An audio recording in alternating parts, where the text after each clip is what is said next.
So one of the points that we have in kind of coming together today is to learn about education diplomacy. We want to think about it from sort of the big picture level and how the world is changing. But we also need to begin to conceptualize what this concept, what this movement looks like. So Yvette is going to dig down into a few more of the details around education diplomacy. And after Yvette speaks, we will be welcoming up one of our guests to tell you a little bit about her own experience with education and why that's important to her. Okay, so welcome, Yvette. Good afternoon. I hope you enjoyed your lunch and also enjoyed the impromptu panel. We thank you very much, Pilar, Patrick, and Christine, for doing that for us. I think that was quite important to hear perspectives from the work that they do to understand how important it is for us to be able to communicate across sectors, to be able to promote partnerships. To promote partnerships, to promote ECD through partnerships and collaboration, and also to hear from Christine on her work in early childhood and through her entire career. So thank you very much. As Diane said earlier, one of the key underlying principles of education diplomacy is, in fact, to ensure that educational experiences are contextualized for the needs of individuals, communities, and nations. But what exactly is education diplomacy? Today, we will share what education diplomacy is from its most basic understanding, and then we'll go a little bit more deeply by providing a guiding framework for the concept that is still emerging and evolving. Tomorrow, during the general session, we'll explore education diplomacy in depth, where you'll have an opportunity to build knowledge about the concept as it applies for yourselves, your work, and the communities that you serve. We hope that you will use this session and tomorrow's morning session to build upon your understanding of education diplomacy through the content you hear and discussions that you have throughout the event. At its most basic understanding, education diplomacy is people serving as diplomats to promote education. It uses the soft skills and dispositions of effective diplomacy to advance educational reform, work with diverse communities, ensure inclusive participation, internationalize education systems, etc. At the heart of diplomacy is the development and maintenance of deeper, long-term relationships. And I'd like to distinguish that from the word advocacy. And advocacy is often associated with more short-term actions and engagement to promote a cause, and affect a change. As Diane explained, education was once the purview of national and local governments for social and economic development. But over the last 2 decades, there has been increased global cooperation to ensure the right to education. Initiatives such as Education for All and the Millennium Development Goals have galvanized momentum to provide education as part of a larger vision of human progress. Great strides have been made in providing access to education as a result. But particularly over the last several years, a greater focus internationally has been placed upon quality and learning. We as educators understand that that's always been an important thing, but in terms of international understanding and global initiatives, the focus has shifted to quality and learning.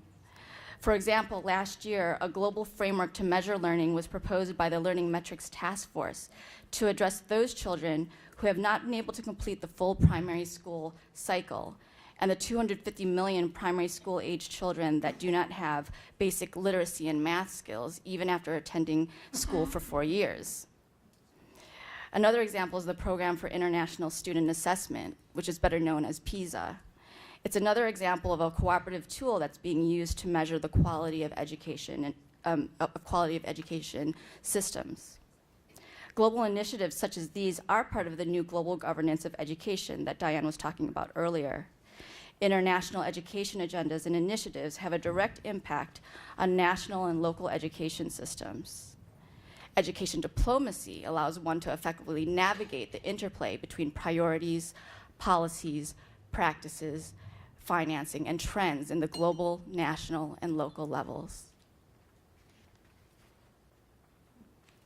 Tomorrow and throughout the Institute for Global Education Diplomacy, you will have the opportunity to discuss and formulate your vision for local impact and to think about how education diplomacy is relevant and essential to your work and the learners you serve. How do we work together to provide educational access, quality, and equity? How do we work together to find sustainable solutions in which all people can thrive?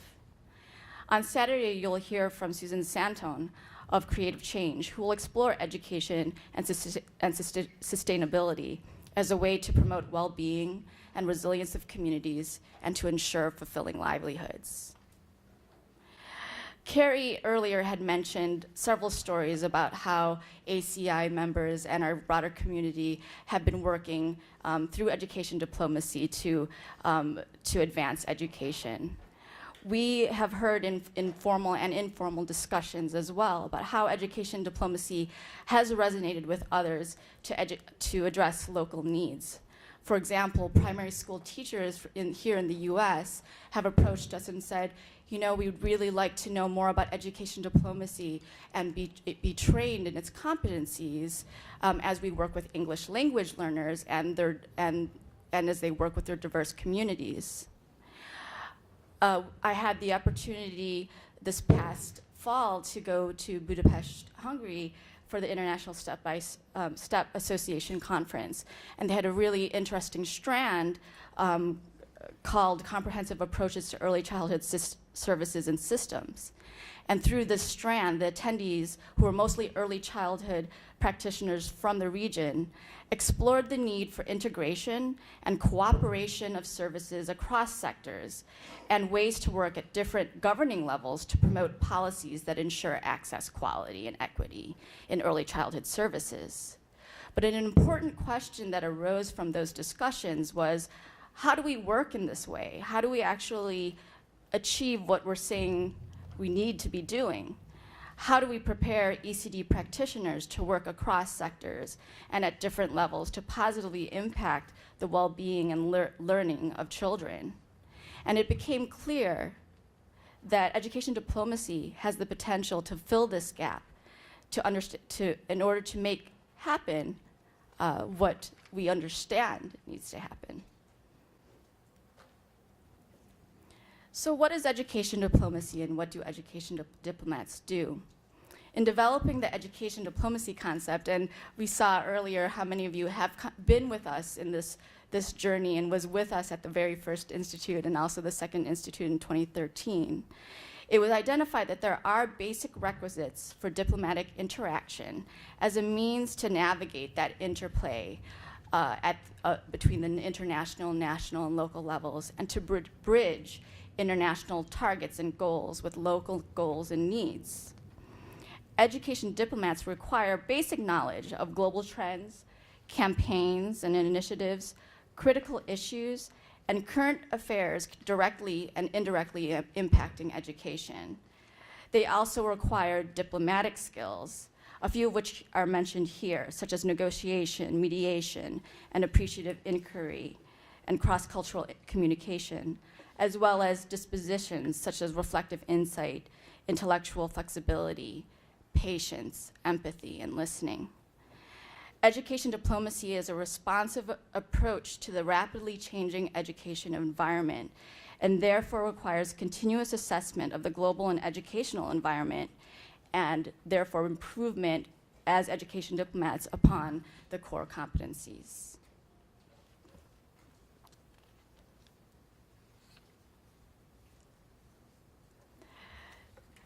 This diagram that's in front of you now is the working education diplomacy framework. These basic requisites that I mentioned in the previous slide fall into a broader framework for education diplomacy that is still developing.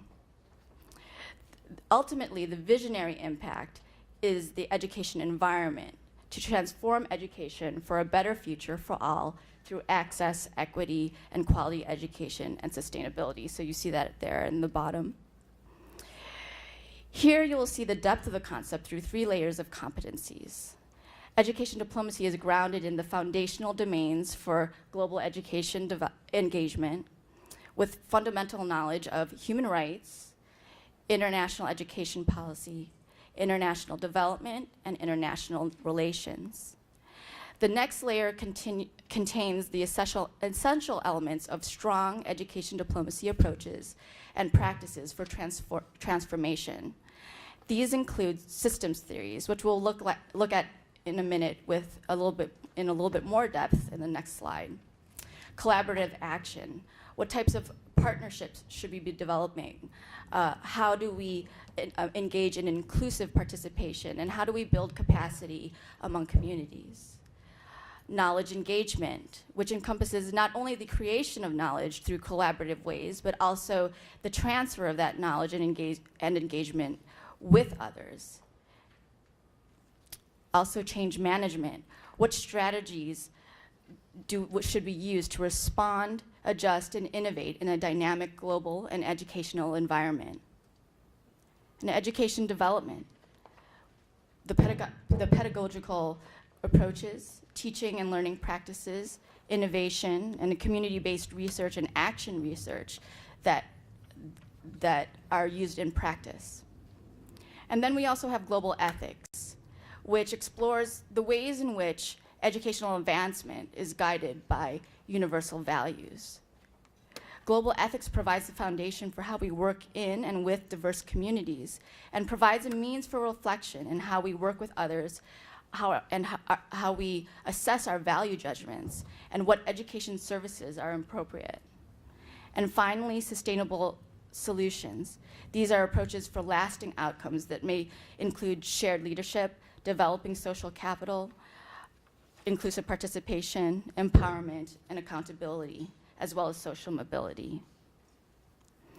So we're just placing this up here now. It is a lot to digest, but there are a lot of elements that we hope that you'll be able to think about, take away, and as you go into breakout sessions and explore and think about the education diplomacy more in depth, you'll be able to perhaps pull some characteristics forward that helps you in advancing your understanding of the education diplomacy concept.